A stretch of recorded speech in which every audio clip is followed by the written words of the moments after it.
حضرات محترم، آج اس جمعے میں ہمارے سامنے جو اپنے ملک کی صورتحال ہے کہ جس میں سیاسی افراتفری بھی ہے، معاشی ابتری بھی ہے، اور ایک اعتبار سے اگر ہم دیکھیں تو ہماری معیشت بھی اور ہماری سیاست بھی وینٹیلیٹر پر ہے۔ پھر وینٹیلیٹر کے بارے میں ایک تو اس کا صحیح استعمال ہے کہ کوئی خود سے سانس نہ لے سکتا ہو تو ڈاکٹر حضرات اسے وینٹیلیٹر پہ ڈال دیتے ہیں کہ کچھ بہتری آئے، کچھ پھیپھڑوں میں طاقت پیدا ہو تو پھر وینٹیلیٹر ہٹا دیں گے۔ لیکن بعض جگہوں پر سے ایسی اطلاعات بھی آتی ہیں، سچی ہیں یا جھوٹی ہیں، کہ صرف وہ کرایہ بڑھانے کے لیے مریض فوت ہو چکا ہوتا ہے لیکن یہ کہ اسے وینٹیلیٹر پہ رکھا جاتا ہے تاکہ چلیں جو بھی نچوڑا جا سکے مزید نچوڑ لیا جائے۔ واللہ عالم ایسا ہوتا ہے یا نہیں ہوتا ہے، لیکن ہماری ملک کی صورتحال پر شاید یہ بات بھی صادق آتی ہے کہ ہم وینٹیلیٹر پہ بھی پتہ نہیں زندہ حالت میں ہیں معاشی طور پر یا مردہ حالت میں ہیں، کیونکہ اس طرح کی باتیں بھی لوگ کر رہے ہیں۔ میں نے کوئی معیشت کے حوالے سے تجزیہ آپ کے سامنے پیش نہیں کرنا، اور اس موقع پہ سیاست کے حوالے سے بھی تجزیہ آپ کے سامنے پیش نہیں کرنا، کیونکہ یہ چیزیں اب اتنی کھل کے سامنے آ چکی ہیں کہ کسی تجزیے کی ضرورت نہیں۔ اب بھی اگر کسی کو نہ نظر آتی ہوں تو کسی دلیل سے اب اسے دکھائی نہیں جا سکتی، کیونکہ جس کی سماعت و بصارت اللہ نے سلب کر لی ہو اسے کوئی کیسے کوئی شے دکھائے گا۔ اب تو علم نشرح ہو چکا، اب اظہر من الشمس ہو چکا، اب یہ سمجھانے کی بات نہیں ہے، اب تو ایک واقعہ ہے، اس واقعے سے بات آگے بڑھانے کی ہے۔ اور جو میں بات آگے لے کے چلنا چاہتا ہوں وہ یہ ہے، اور بڑے افسوس کے ساتھ لے کے چلنا چاہتا ہوں، کہ جو بھی تجزیے میں نے دیکھے ہیں تو اس میں عام طور پر چیز یہی سامنے آتی ہے کہ 75 سال میں یہ ہوا جس کی وجہ سے یہ ہوا، یہ جو پچھلا 4 سال کا دور گزرا ہے اس کے نتیجے میں یہ ہو رہا ہے، گویا اس سے پہلے 17 خیراں ہی تھیں۔ تو جتنے بھی تجزیے ہیں اسباب کی سطح پہ تجزیے۔ دیکھیے جب بھی کوئی واقعہ ہوتا ہے تو اس کے اسباب یقیناً ہوتے ہیں۔ ابھی باہر روشنی ہے تو اس کا ایک سبب ہے، سورج نکلا ہے تو روشنی ہے، اور اگر سورج نہیں ہوگا تو اندھیرا ہوگا، روشنی نہیں ہوگی، تو سبب کا انکار نہیں کیا جا سکتا۔ اور یہ جو حقیقت ہے کہ سورج نکلنے سے روشنی ہوتی ہے، یہ ہم مسلمان بھی مانتے ہیں اور کافر بھی مانتا ہے، یا کافر انکار کرے گا اس بات کا؟ کر ہی نہیں سکتا، بلکہ ہم مسلمانوں سے زیادہ مانے گا وہ۔ فرق کیا ہے میرے اور کافر کے درمیان؟ کہ وہ کہے گا یہ قانون قدرت ہے، اور قدرت سے مطلب کوئی اللہ کی قدرت نہیں ہے، نیچرل لاز ہیں جس کے تحت یہ سورج چل رہا ہے، کائنات خود بنی ہے، اور یہ سورج چل رہا ہے، جب یہ آتا ہے تو روشنی ہو جاتی ہے، کیونکہ یہ ایک الاؤ ہے جو روشن ہے اور وہ روشنی دے دیتا ہے۔ یہ بارش ہوتی ہے، جب بادل آتے ہیں تو بارش ہوتی ہے، میں بھی کہتا ہوں جب بادل آتے ہیں تو بارش ہوتی ہے۔ ہر مسلمان یہ مانتا ہے اس بات کو کہ بادل آنے کے بعد ہی بارش ہوتی ہے، بغیر بادلوں کے تو بارش نہیں ہوتی، اور جب بارش ہوتی ہے تو زمین گیلی ہو جاتی ہے، یہ بھی سب مانتے ہیں۔ کون ہے جو اس بات کا انکار کرے گا کہ بارش ہوگی اور زمین گیلی نہیں ہوگی؟ زمین گیلی ہو جاتی ہے۔ لیکن بحیثیت مسلمان اضافی طور پر میں یہ مانتا ہوں کہ بادل اللہ لاتا ہے، اور اللہ کا اذن نہ ہو تو بارش نہیں ہوتی، بادل ہوں تب بھی نہیں ہوتی، اور اگر اللہ نہ چاہے تو بارش ہو کے بھی کسی جگہ کو اللہ خشک رکھنا چاہے تو خشک رکھ سکتا ہے۔ یہ بحیثیت مسلمان میرا ماننا ہے، کوئی ملحد یہ بات نہیں مانے گا۔ اب اسی کو لے کے میں اگلی بات کہنا یہ چاہتا ہوں کہ ہمارے یہ ملک کی جو بھی صورتحال ہوئی اس کے اسباب ہیں، میں اس وقت ان اسباب میں نہیں جانا چاہتا، لیکن جو بات میں آپ کے سامنے رکھنا چاہتا ہوں، توجہ دلانا چاہتا ہوں، اور بہت اہم بات ہے وہ یہ کہ مجھے وہ بندہ بتائیں جس نے پچھلے 6 مہینے میں یا سال میں یہ بات کہی ہو کہ یہ جو سارا کچھ ہو رہا ہے کچھ ہم نے اللہ کو ناراض کر دیا جس کی وجہ سے ہو رہا ہے، کوئی ہم نے کوئی ایسی غلطی کی ہے جس کے نتیجے میں یہ سب ہو رہا ہے۔ ایسا کوئی بات، کوئی تجزیہ، کوئی خیال، کوئی سوچ کم از کم میرے سماعت سے یا میری نظروں سے نہیں گزری، میرے سامنے نہیں آئی۔ تو میں چند آیتیں ہیں جو آپ کے سامنے رکھنا چاہتا ہوں جس سے کم از کم یہ سمجھ آئے کہ جب کسی پر ایسے برے حالات آتے ہیں، جب اس کے پیٹ کے لالے پڑتے ہیں، جب اس پر مصیبتیں آتی ہیں، جب اس پر مشکلات آتی ہیں، تو اس کے پیچھے کسی کی پلاننگ ہوتی ہے، اور وہ جو پیچھے پلاننگ ہوتی ہے وہ اس پلاننگ کی بات نہیں ہو رہی جو امریکہ کی ہوتی ہے، IMF کی ہوتی ہے، ورلڈ بینک کی ہوتی ہے، یہودیوں کی ہوتی ہے، ہندوؤں کی ہوتی ہے، اس پلاننگ کی بات نہیں، اللہ کے اذن کے بغیر کچھ نہیں ہو سکتا۔ تو اللہ کی پلاننگ ہوتی ہے. ایک آیت یہ ہے سورہ نحل کی آیت نمبر 112 ہے جو ابھی میں نے آپ کے سامنے تلاوت کی. فرمایا ضرب اللہ مثلا کانت آمنۃ مطمئنۃ. اللہ تعالیٰ مثال بیان کرتا ہے ایک بستی کی. اب یہاں ملک کہہ لیجئے، بستی اس زمانے میں بستیاں ہی تھیں، اب اس کی جگہ پہ ملک رکھ لیجئے کہ اللہ تعالیٰ مثال بیان کرتا ہے ایک بستی کی، یا آپ کہہ لیجئے ایک ملک کی مثال بیان کرتا ہے. کانت آمنتن مطمئنتن، وہ امن سے بھی تھا، چین سے بھی تھا. امن کا مطلب یہ ہے کہ اس کی سرحدیں محفوظ تھی اور کہیں سے کوئی اسے خطرہ نہیں تھا، کوئی ڈر نہیں تھا، کوئی اندیشہ نہیں، یہ امن ہو گیا. اور مطمئن کا مطلب یہ ہے اس کی ساری ضرورتیں پوری ہو رہی ہوں تو آدمی سیٹسفائیڈ ہوتا ہے، اور کوئی کسی ضرورت میں کمی پیش آئے تو آدمی بے چین ہوتا ہے. تو امن سے بھی تھا، مطمئن بھی تھا وہ بستی. یاتیہا رزقہا رغدم من کل مکان، اس کا رزق یعنی اس کی ضروریات، یہاں رزق صرف گندم نہیں ہے یا چاول نہیں ہے، جو بھی اس کی ضروریات ہیں چلی آتی تھی اس کے پاس فراوانی کے ساتھ، کھلی پوری وسعت کے ساتھ. رغدن من کل مکان، ہر طرف سے، چاروں طرف سے، یا زمین و آسمان وہ بھی کہہ سکتے ہیں. ہر طرف میں تو پھر وہ یہ جو 6 ڈائمنشنز ہیں ہر طرف سے آ رہی تھی، پاؤں کے نیچے سے بھی آ رہی تھی، سر کے اوپر سے بھی آ رہی تھی، دائیں سے بائیں سے، آگے سے پیچھے سے. وہ تو دعا بھی جو آپ کو یاد آ گئی ہوگی. تو ہر طرف سے رزق ان کا ان کے پاس چلا آ رہا تھا. یاتیہا رزقہا رغدم من کل مکان فکفرت بانعم اللہ، یہ اللہ کے انعامات تھے جو ان پر تھے. اللہ کی ان نعمتوں کی انہوں نے ناقدری کی، ناشکری کی، کفران نعمت کیا. جب انہوں نے یہ کفران نعمت کیا تو کیا ہوا؟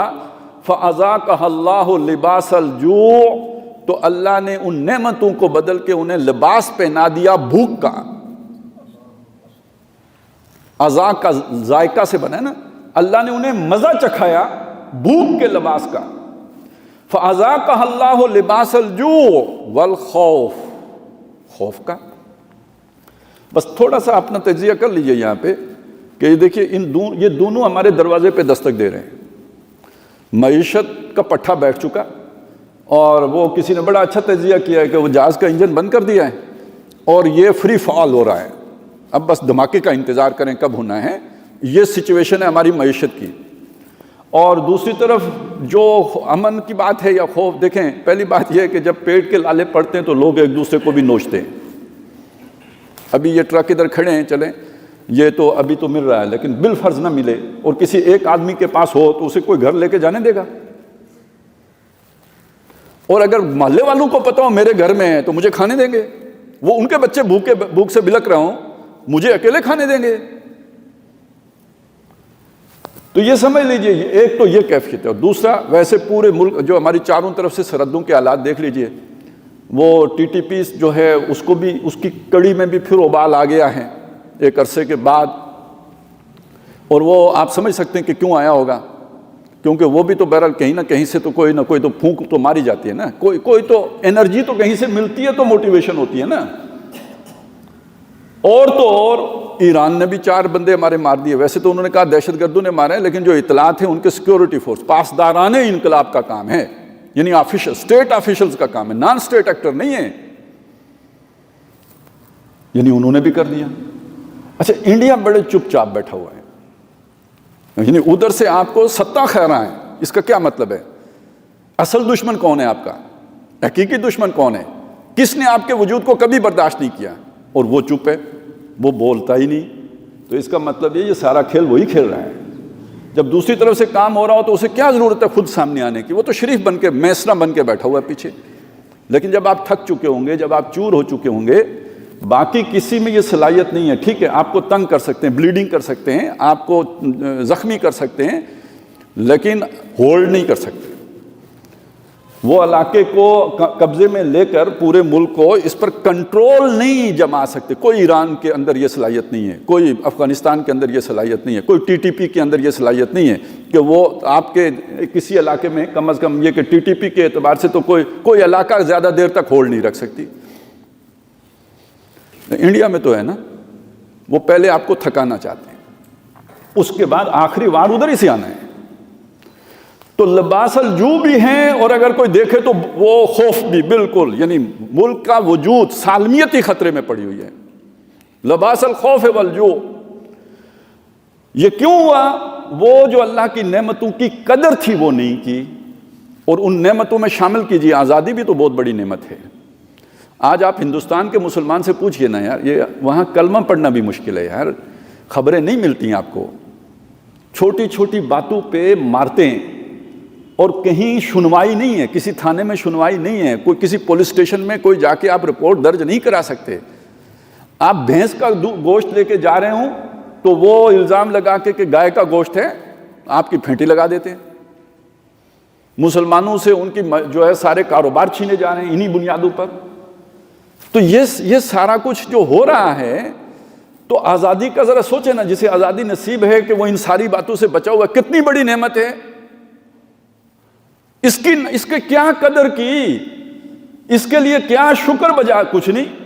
فَكَفَرَتْ بِأَنْعُمِ اللَّهِ فَأَذَاقَهُ اللَّهُ لِبَاسَ الْجُوعِ، اللہ نے بھوک کا لباس پہنا دیا، والخوف، اور خوف کا لباس پہنا دیا، بِمَا كَانُوا يَصْنَعُونَ، جو وہ تصنع، یہ صنعت جو ہے نا، ویسے تو عمل اس کا معنی کرتے ہیں، یعملون عمل، یفعلون عمل، یصنعون عمل، لیکن تھوڑا تھوڑا فرق بھی ہے۔ یہ جو یصنعون ہے نا، وہ عمل جس کے اندر بناوٹ ہو، اصل میں یہ صنعت اسی سے لفظ بنا ہے، مصنوعی اسی سے بنا ہے، تصنع اسی سے بنا ہے۔ یہ سارے الفاظ صنائی، یہ صنائی مگر جھوٹے نگوں کی ریزہ کاری، یہ اسی سے بنا ہے۔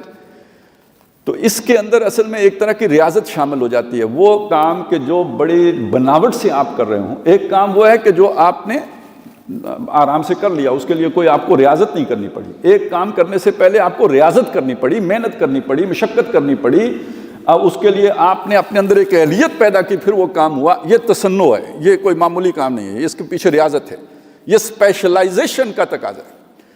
تو وہ جن کاموں میں اسپیشلسٹ ہو گئے تھے، یہ اس کا نتیجہ ہے۔ تو ہم کن کاموں میں اسپیشلسٹ ہو گئے؟ کوئی اچھے کاموں میں اسپیشلسٹ ہوئے؟ نہیں، ہم کوئی جہاز بنانے میں اسپیشلسٹ ہو گئے، ہم کوئی اور کس چیز میں اسپیشلسٹ ہوئے؟ ہم جھوٹ بولنے میں اسپیشلسٹ ہوئے۔ ہمارے مقابلے میں دنیا پوری میں کوئی دو نمبری نہیں کر سکتا۔ ہم بیدادی میں اسپیشلسٹ ہوئے، وعدہ کر کے توڑ دینے میں اسپیشلسٹ ہوئے، ہم بددیانتی میں اسپیشلسٹ ہوئے۔ تو اب یہ وہ چیزیں تھیں جس کے نتیجے میں پھر یہ ہونا ہی تھا۔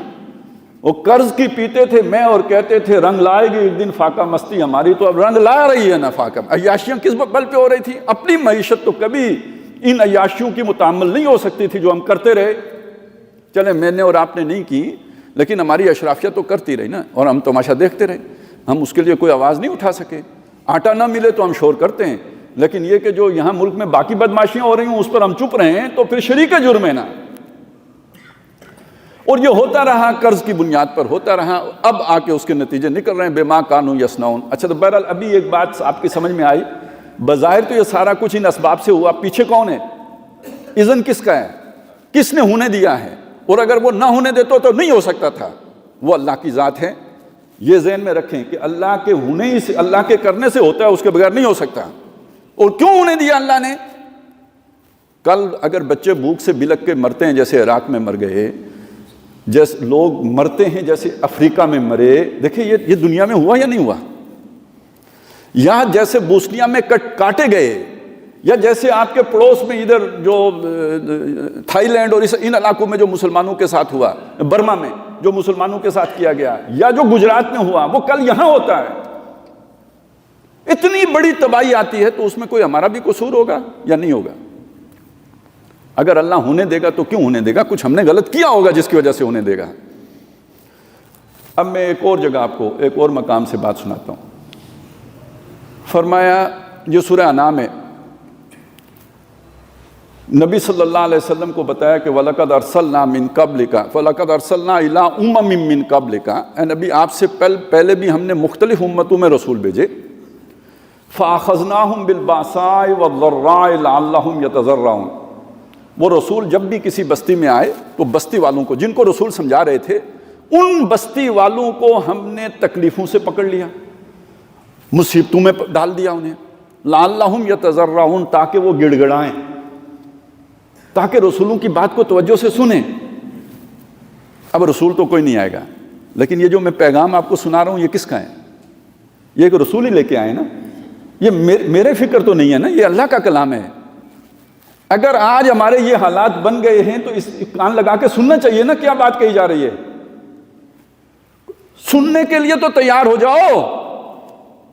آپ کے ساتھ یہ ہو رہا ہے، ذرا سنو تو صحیح کیوں ہو رہا ہے.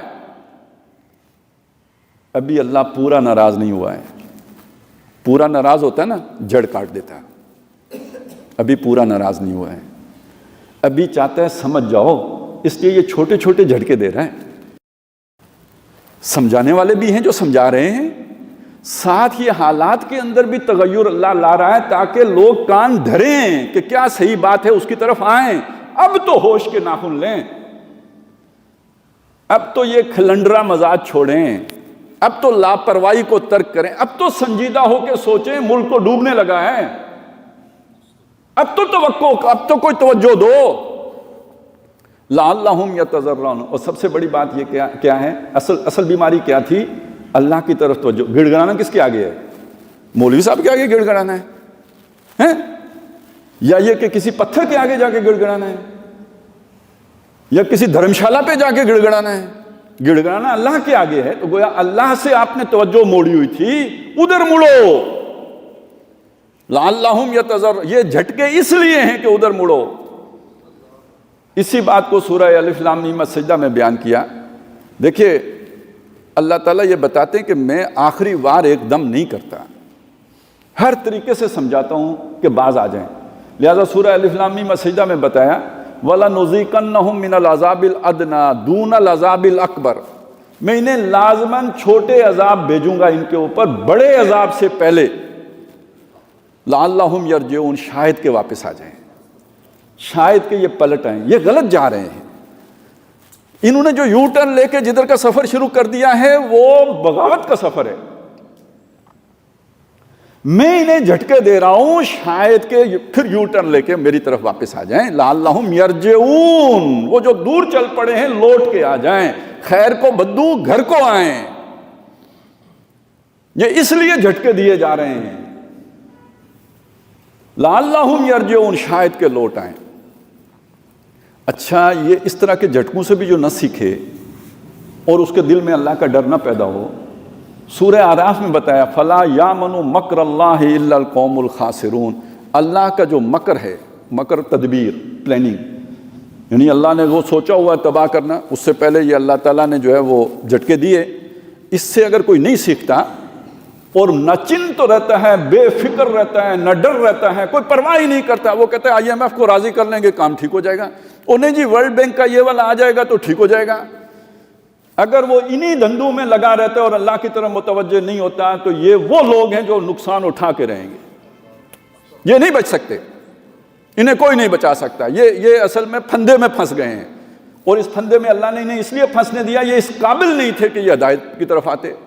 موقع اللہ نے دیا تھا، نہیں آئے، اللہ نے کہا اوکے جانے دوست. اب ان آیات میں آگے دیکھیے کیا بات کہی. سورہ انعام کی جو آیت میں نے آپ کو سنائی تھی اس سے اگلی آیت کیا ہے؟ فَلَوْلَا إِذْ جَاءَهُمْ بَأْسُنَا تَضَرَّعُوا.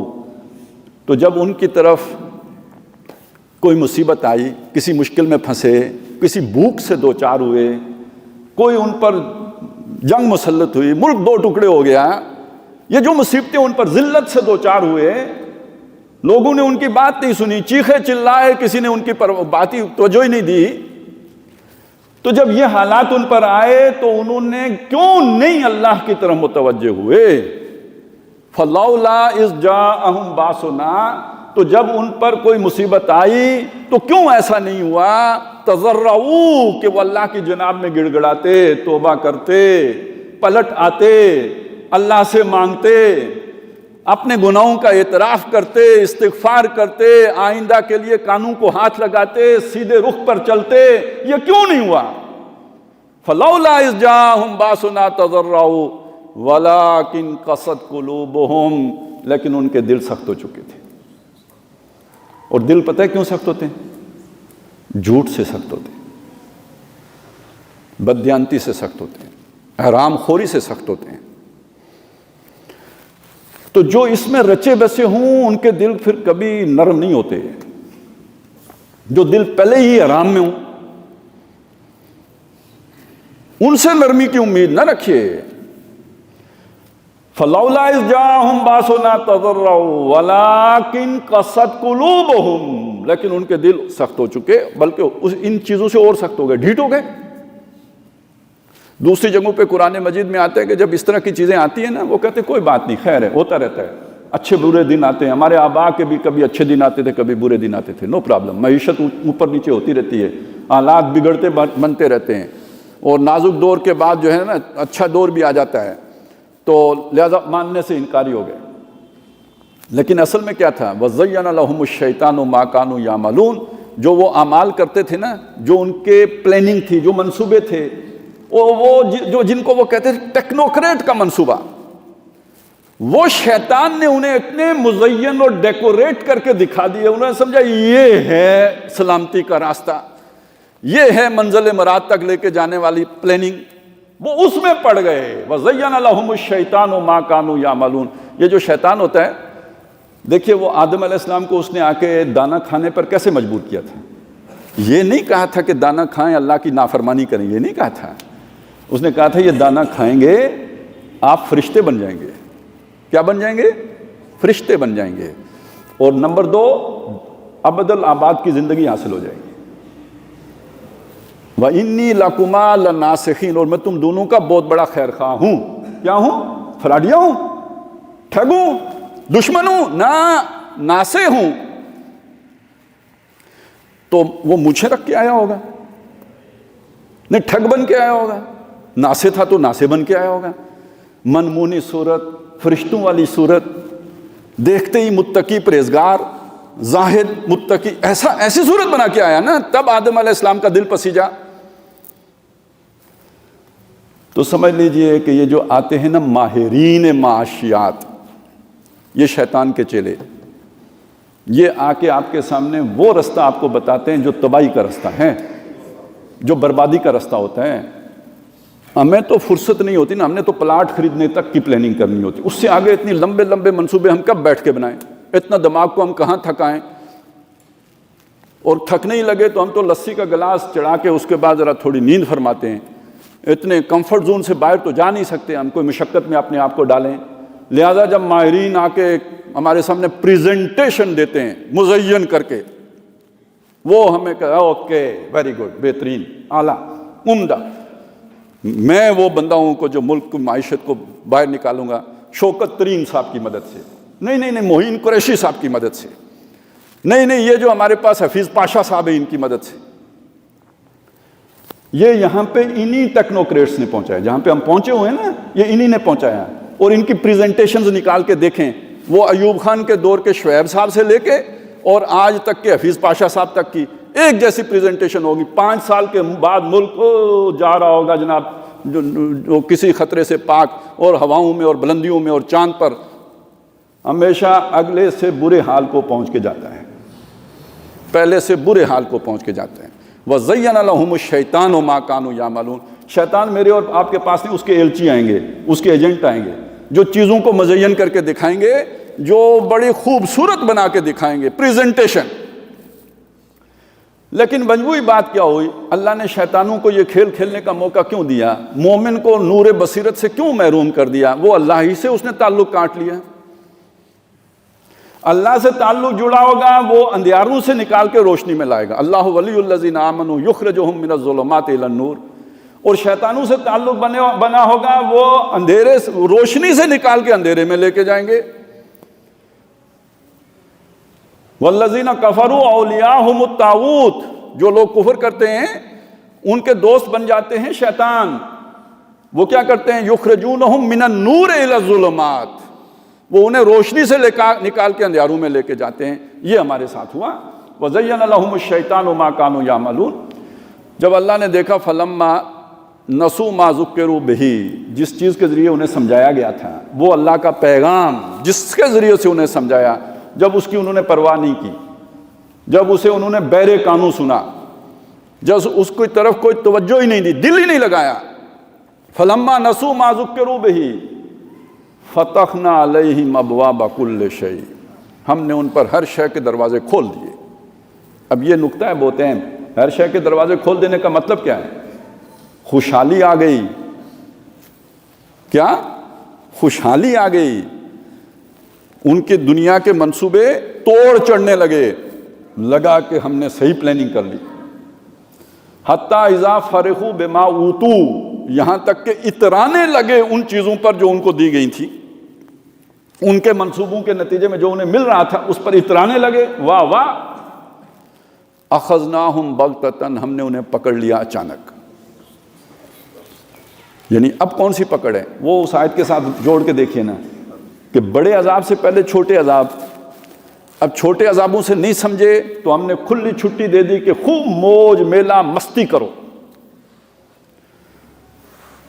حتیٰ اذا فسقوا فیہا، جب انہوں نے خوب گند مچا لیا وہاں پہ، اب یہاں پہ وہ بات آئی کہ جب وہ خوب اترانے لگے، اخذناہم بغتۃ، ہم نے انہیں اچانک پکڑا، یعنی اب وہ عذاب آیا کہ جس کے بعد سانس لینے کی فرصت نہیں ملتی۔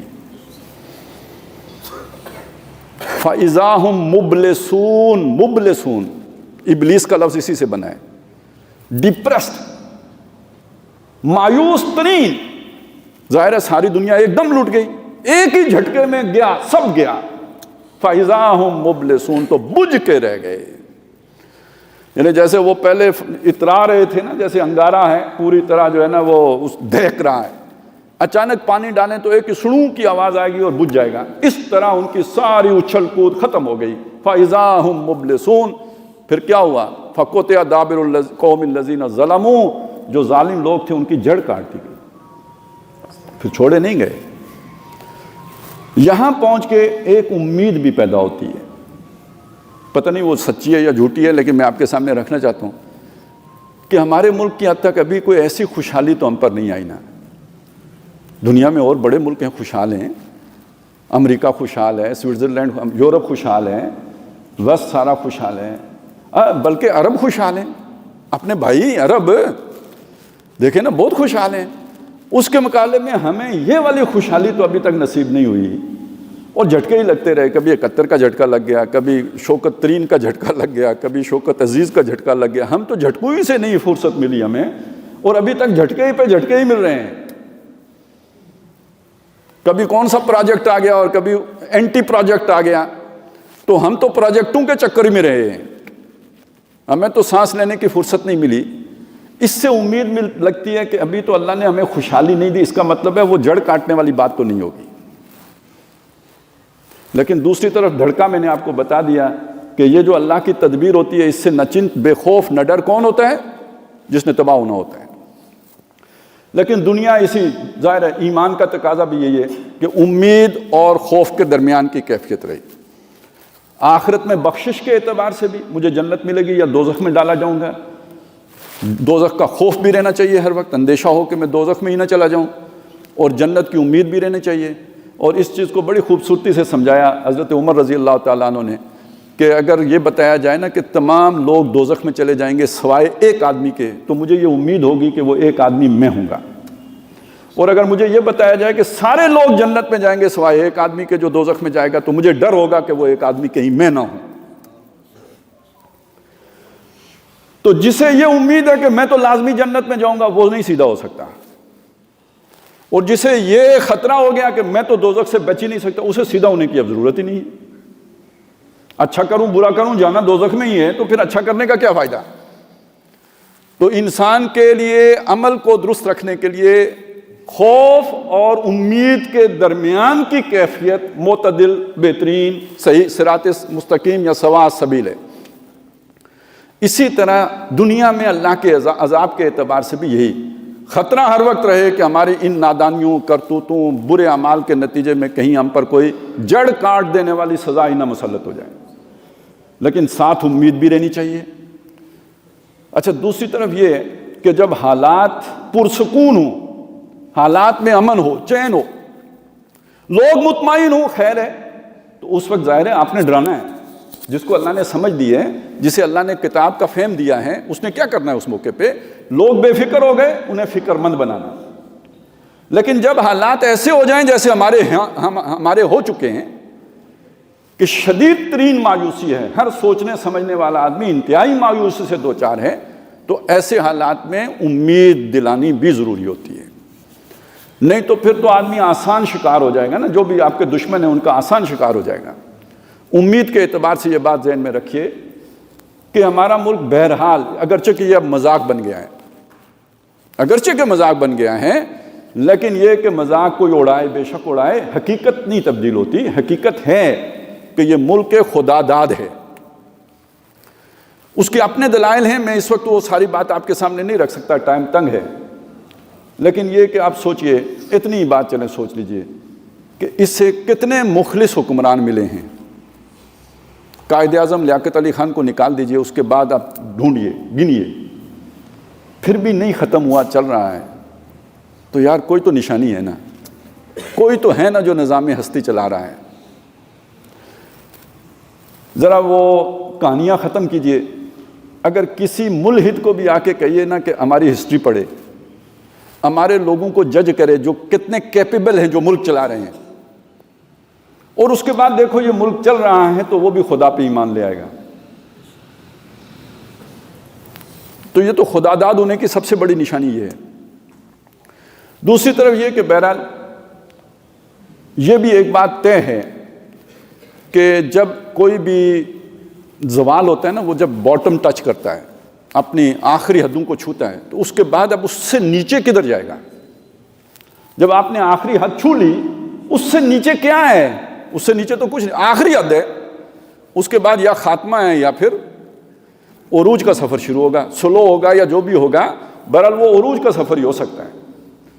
اب ہمارے سامنے جو سب سے بھیانک تصویر پیش کی جا رہی ہے وہ ہے ڈیفالٹ کی.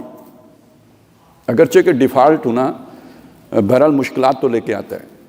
آپ کے یوں سمجھیے آپ اکیلے رہ جائیں گے دنیا میں، آپ بزنس کرنے کے قابل تو نہیں رہے، امپورٹ ایکسپورٹ تو ختم، آپ ڈیفالٹ کر گئے.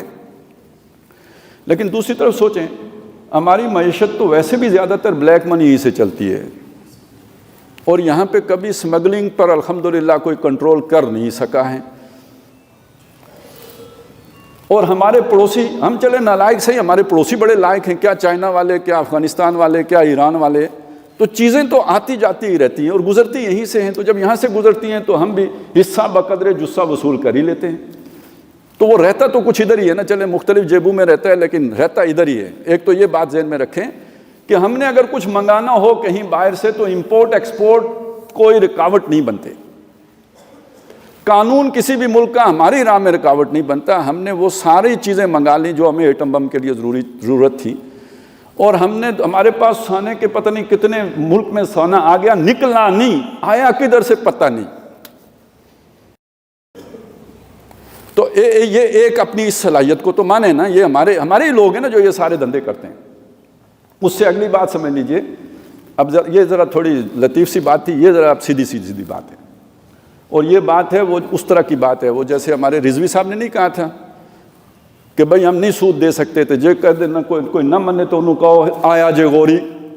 یہ اب اس طرح کی بات ہے ذرا. اب لیکن میں آپ کے سامنے ایک سیدھا فگر رکھنا چاہتا ہوں کہ اس وقت ہمارا کیا ہے، یعنی کیوں ہم ڈیفالٹ ہونے جا رہے ہیں. ہماری آمدنی کم ہے، خرچے زیادہ ہیں، یہی بات ہے نا. اخراجات زیادہ ہیں. کون سے اخراجات زیادہ ہیں؟ جو ہم نے قرضے لیے ہوئے ہیں، وہ جو ہم نے واپس کرنے ہیں قرضے، وہ اور ان کے اوپر جو ہم نے سود ادا کرنا ہے.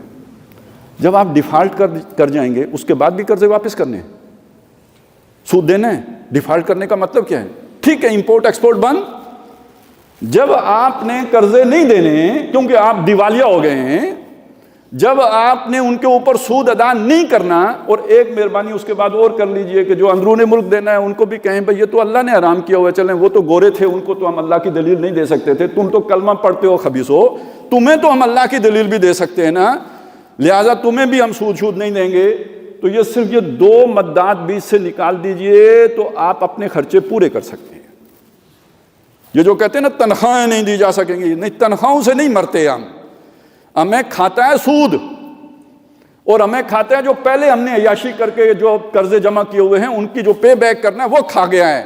تو دیوالیہ ہو گئے تو اس میں بھی خیر ہے. اس سے جان چھوٹ گئی. اور اسی لیے میں نہیں سمجھتا کہ ہمیں دیوالیہ کوئی ہونے دے گا, کیونکہ ان کو بھی پتہ ہے یہ ادھر سے جو ہے نا یہ پھر آزاد ہو جائیں گے, پھر یہ اپنے فیصلے خود کریں گے, پھر شوکت ترینوں سے نہیں پوچھیں گے بلکہ وہ بھاگ جائیں گے. یہ ایک اور فائدہ ہے. یہ جو آپ کی ساری جو لیئر ہے نا, یہ ایلیٹ کلاس, یہ جب یہ مشکل حالات آئیں گے تو یہ پاکستان میں ٹھہریں گے.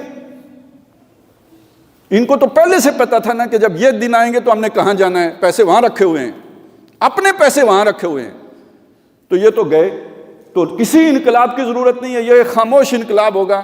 یہ اوپر سے سارے جو بھی بادشاہ لوگ ہیں یہ اپنے اپنے جو بھی سیرگاہیں ہیں, کوئی کسی جزیرے میں آسٹریلیا چلا جائے گا, کوئی مالٹا چلا جائے گا, کوئی کہاں چلا جائے گا, سب گئے, جان چھوٹی, خس کم جہاں پاک. باقی جو حرام کھایا ہے وہ جانے, ان کا خدا جانے, ہم تو نہیں پکڑ سکتے نا, ہم کوئی علا کل شیء قدیر تھوڑے ہیں. لہٰذا جو پکڑے وہ پکڑے, پھر دیکھیں گے کیا کرتا ہے. لیکن یہ کہ کم از کم ہمارے سر سے تو اتر جائیں گے. ایک مولوی صاحب نے ایک بات بہت پہلے کہی تھی, یہ کوئی 90-92 کی بات ہے. یہ وہ دور تھا, کبھی بینظیر صاحب آ جاتی تھی, کبھی نواز شریف صاحب آتے تھے. تو مولوی صاحب نے کہا, اللہ تجھے اگر یہ دونوں بہت پسند ہیں, ان کو اپنے پاس جنت میں بلا لے, ہمارے سر سے اتار دے. تو ہم بھی ہاتھ جوڑ کے اللہ سے کہہ رہے تھے کہ یار یہ ایلیٹ کلاس ہی تجھے بہت پیاری ہے, تو ان کے لیے کوئی اور انتظام کر, ہمارے سر سے اتار دے, ہماری تو جان کو آ گئے یہ. تو اگر اللہ تعالیٰ اس طرح ان کو ہمارے سر سے اتار دے تو ہم تو اللہ کا شکر یعنی سجدہ شکر ہی بجا لائیں گے کہ چلیں ٹھیک ہے, ہمیں انہوں نے چھیلا ہے, چھیدا ہے, ہمیں نچوڑا ہے, نپیڑا ہے, جو بھی کہیں, لیکن اب بھی کیا ہے, کچھ نہیں گیا. یہ زمین ادھر ہی ہے, یہ موسم ادھر ہی ہے, ہمارے وسائل ادھر ہی ہیں, ہمارا پوٹینشیل یہیں پہ ہے, ہم محنت کریں گے اللہ اور دے گا. یہ اوپر سے جو گند صاف ہو گیا, اللہ تیرا شکر ہے. فَقُطِعَ دَابِرُ الْقَوْمِ الَّذِينَ ظَلَمُوا وَالْحَمْدُ لِلَّهِ رَبِّ الْعَالَمِينَ. اللہ تیرا شکر ہے, اس گند کو صاف کر دیا تو نے. تو اس اعتبار سے اگر آپ دیکھیں تو یہاں تک تو بات یہ سمجھ میں آ گئی. لیکن اگلی بات سوچئے کہ وہ اگر اللہ کی طرف رجوع کر لیں, ان کا بھی بلا ہمارا بھی بلا. جو اس وقت رولنگ ایلیٹ ہیں وہ اگر اللہ کی طرف مراجعت کر لے تو ان کا بھی بلا ہو جائے گا, ہمارا بھی بلا ہو جائے گا. زیادہ مصیبتوں میں بھی نہیں پڑیں گے, اللہ ہمیں تھام لے گا. اور اللہ کہتے ہیں جب میں تمہیں تھام لوں تو کوئی تمہارا کچھ نہیں بگاڑ سکتا. ان ینصرکم اللہ فلا غالب لکم, اگر اللہ تمہارے پیچھے آ جائے کوئی تم پر غالب نہیں آ سکتا. اور اگر میں تمہیں ذلیل کرنے پہ آ جاؤں, فمن ذا الذی ینصرکم من بعدی, پھر کون ہے جو میرے بعد تمہاری مدد کو آئے گا؟ کوئی چائنا, کوئی امریکہ, کون؟ بلکہ یہاں پہ بھی بڑی پیاری بات آئی ہے, یہ جو فَقُطِعَ دَابِرُ الْقَوْمِ الَّذِينَ ظَلَمُوا وَالْحَمْدُ لِلَّهِ رَبِّ الْعَالَمِينَ. آگے کیا ہے؟ ارائیتم, سوچو, غور کرو, توجہ دو. ان اخذ اللہ سمعکم وابصارکم وختم علی قلوبکم, اگر اللہ تعالیٰ تمہاری بصارت دے جائے, تمہاری سماعت دے جائے, تمہارے دلوں پر مہر کر دے, من الہ غیر اللہ یاتیکم بہ, کون دوسرا ہے اللہ کے سوا اختیار والا جو یہ صلاحیتیں تمہیں لوٹا سکے؟ تو اگر اللہ ہماری معیشت کو بہتر کرنے آ جائے تو کوئی خراب کر سکتا ہے؟ ورلڈ بینک, IMF, کوئی کر سکتا ہے؟ اور اگر اللہ بگاڑنے آ جائے تو کوئی سنوار سکتا ہے؟ تو انہیں سمجھ آ جائے تو ان کا بھی بھلا ہمارا بھی بھلا, کسی بڑی مصیبت کے بغیر ہی ہم سب کا بھلا ہو جائے گا. ان کو سمجھ نہیں آئی تو پھر دوسرا پلان بھی تیار ہے, انہیں بھاگنا پڑے گا. یہ ملک ادھر ہی ہے, یہ جگہ ادھر ہی ہے, ہم ادھر ہی ہیں, یہ نظریہ بھی ادھر ہی رہے گا, اور انہیں بھاگنا پڑے گا. اور جو باقی رہ جائیں گے ان کو اللہ تھامے گا, تھامے گا, تھامے گا. اس لیے کہ یہ اس لیے نہیں کہ ہمارا کوئی DNA بہت اچھا ہے, نہ, اس لیے نہیں کہ ہماری نسل کوئی بہت اچھی ہے, ہم we are the chosen people of the Lord, اس لیے نہیں. یہ اس ملک کے پیچھے جو جذبہ تھا نا بنانے کے پیچھے, پاکستان کا مطلب کیا, لا الہ الا اللہ, اس کے پیچھے جو سوچ تھی وہ یہ کہ یہ جو ہمارا دین ہے یہ کتابوں میں لکھا رہ گیا ہے, اس کی کوئی عملی تعبیر دنیا میں نہیں ہے. اور آج کی دنیا یہ سمجھتی ہے کہ یہ دین 1500 سال پرانا تھا, آج قابل عمل نہیں ہے. ہم ایک ریاست میں عمل کر کے دنیا کو دکھائیں گے کہ آج بھی اس پر عمل ہو سکتا ہے. اس لیے ہم یہ ملک حاصل کرنا چاہتے تھے. یہ سوچ بہت قیمتی ہے, اس کے پیچھے یہ نظریہ بہت اہم ہے. اس سے امید ہوتی ہے کہ شاید اللہ تعالیٰ ہمیں موقع دے گا, اگرچہ کہ ہماری کرتوتیں ایسی نہیں ہیں کہ ہمیں موقع ملے. لیکن اللہ کی رحمت بے پایہ ہے، بے حساب ہے، بے غیر حساب ہے، وہ دے سکتا ہے۔ اور اس لیے کہ بہرحال مستقبل اسلام کا ہے، اسلام نے غالب ہونا ہے، تو کسی جگہ سے ہی بات چلنی ہے۔ تو اس لیے امید ہے کہ شاید اللہ تعالیٰ جو ہے وہ جو بھی ایک دیکھیں پوری ایک تاریخ ہے نا، یہ کوئی ایک دو دن کی بات نہیں ہے۔ یہ پاکستان جو ہے کوئی سمجھے 40 میں قرارداد پیش ہوئی تو 47 میں بن گیا، ایسی بات نہیں ہے، اس کے پیچھے بھی 400 سال کی محنت تھی۔ پہلا جو نظریہ دیا ہے دو قومی، وہ مجدد الف ثانی نے دیا ہے، کیونکہ ایک قومی نظریہ لے کے کون آیا تھا؟ ہندو نہیں لے کے آئے تھے، انگریز نہیں لے کے آئے تھے، اکبر لے کے آیا تھا، مسلمان۔ اور اس کے پیچھے بڑے بڑے سکالر کھڑے تھے، ابو الفضل کھڑا تھا، فیضی کھڑا تھا، ان کے مقابلے میں کھڑے ہوئے تھے مجدد الف ثانی۔